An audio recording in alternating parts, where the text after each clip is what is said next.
আসসালামু আলাইকুম। আজকে আমি একটু করলা আলু একসাথে ভাজি করে দেখাচ্ছি। আমি অনিয়নটা দিয়ে দিলাম। করলা ভাজিতে একটু অনিয়ন বেশি দিতে হয়, আদারওয়াইজ তিতা লাগে। একটু অনিয়ন বেশি দিলে তিতাটা লাগে না।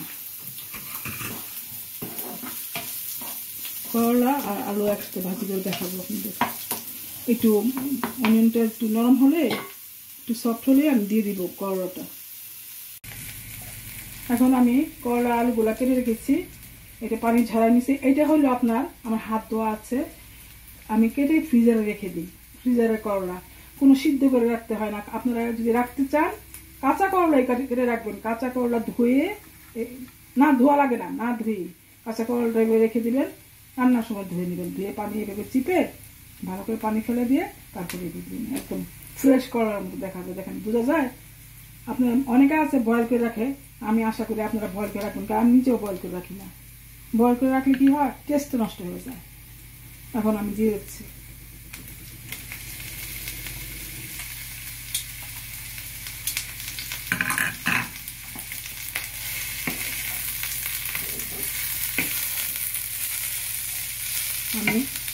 আমি একটু লবণ দিয়ে দিব পরিমাণ মতো।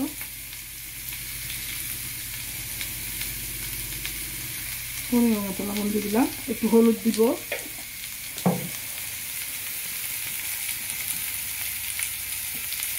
একটু হলুদের পাউডার দিয়ে দিলাম। এটা জাস্ট একটু দেখতে সুন্দর লাগে, এটাই আর কিছু না। হলুদে কোনো স্বাদের কোনো ই করবে না, জাস্ট একটু কালারের জন্য।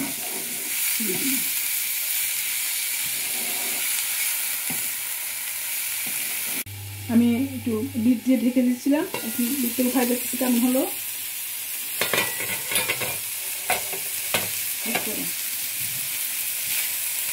আমি না দু একটা যে দারচিনি অ্যাড করে দিয়েছিলাম, আপনাদের বলা হয় নাই, কোনো অ্যাড ছিল। এখন কিছু যে গার্লিক দিয়েছি, গার্লিকগুলো কেটে দিয়ে রেখেছিলাম আমি।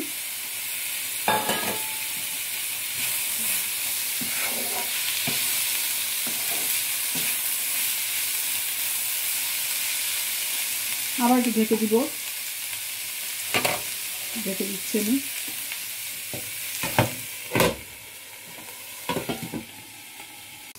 দেখতেছি কেমন হলো।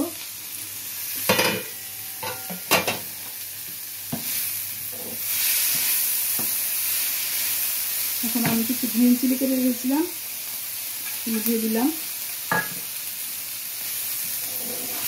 আর একটু হবে, করলা ভাজি একটু কাঁচা এবার খাওয়া হয়, একটু কাঁচা কাঁচা ভালো লাগে, কিন্তু আর একটু 2 মিনিট হইলে হয়ে যাবে। এখন আর ডাকবো না আমি, এখন যদি ঢেকে দিই না, বেশি ডাকতে হয় না। করলা ভাজি কম ঢেকে একটু কাঁচা কাঁচা খাইতে হয়, তাহলে তিতাটা কম লাগে। দেখতেছি কেমন হলো।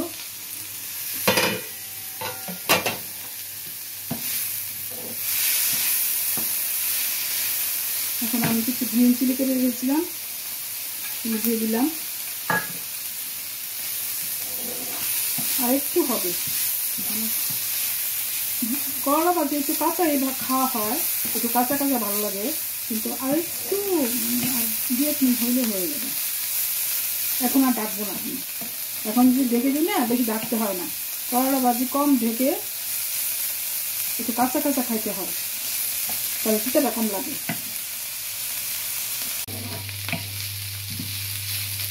করলা ভাজিটা অলমোস্ট হয়ে গেছে, আর 2-1 মিনিট হবে। আমি বাংলাদেশের ভাই বোনকে বলছি, আপনাদের জন্য আমরা খুব চিন্তা করতেছি, অনেক দোয়া করতেছি আল্লাহর কাছে। আল্লাহ যেন আপনাদের ভালো রাখে, আপনাদের বাচ্চাদের ভালো রাখে। খুবই চিন্তা করতেছি, খুবই ওয়ারিড আমরা। আল্লাহ যেন আপনাদের সুস্থ রাখে, সবল রাখে, সবার মৃত্যু থেকে যেন সবাইকে দূরে রাখে। দোয়া করি সবাই যেন আপনারা ভালো থাকেন। ভাই খুব চিন্তা করতেছি বাংলাদেশের ভাই বোনদের জন্য। আল্লাহর কাছে সবসময় তাহাজ্জুদের নামাজ পড়ে আমরা দোয়া করতেছি, আল্লাহ যেন আপনাদের সুস্থ রাখে, ভালো রাখে। করলা ভাজিটা অলমোস্ট হয়ে গেছে, এখন আপনাদের আমি পরিবেশন করে দেখাবো। করলা ভাজিটা হয়ে গেছে, এই যে গরম ভাত আছে এখানে, ভাত, তারপরে ইলিশ মাছের ঝোল আছে, তারপরে আপনার আরো কারি আছে ফ্রিজে, এগুলো আমি গরম করে নিব, আমরা খাবো, আমরা এনজয় করবো। আপনারা এবার রান্না করে এনজয় করবেন আশা করি। Thank you very much.